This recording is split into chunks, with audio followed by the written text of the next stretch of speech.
In the last two New Imperialism videos, we took a look at China and the establishment of spheres of influence, as well as Chinese resistance and events like the Boxer Rebellion.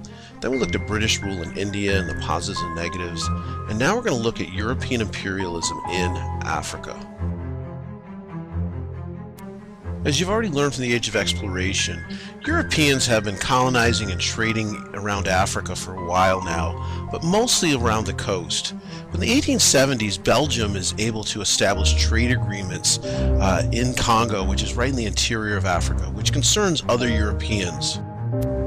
Other European nations competing with each other and Belgium for Africa's natural resources start to claim colonies for themselves in what's often called the very famous Scramble for Africa. And there's some concern that this is going to lead to potential warfare and conflict. European nations attempt to avoid such conflict while having access to these vast natural resources at the Berlin Conference in 1884, hosted by the leader of Germany, Otto von Bismarck, where they carve up Africa into colonies based on European claims rather than based on traditional tribal boundaries.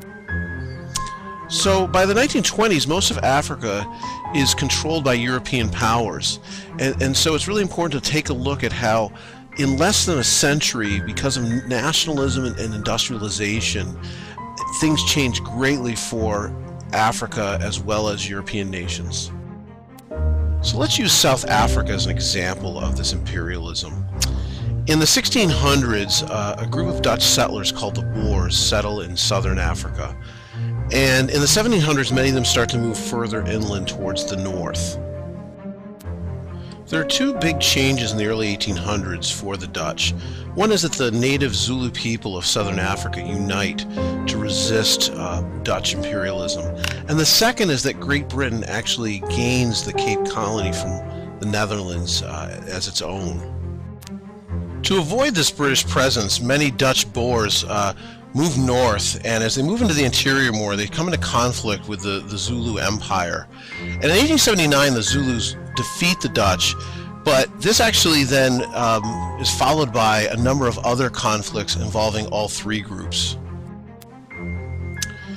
One of the first conflicts is really between the British and the Zulus. As the British are expanding their territory in southern Africa and moving north into the interior, they're able by the 1880s or 1890 to defeat the Zulus, mainly in part to their superior technology. Things like the Maxim gun and other weapons give them a real advantage.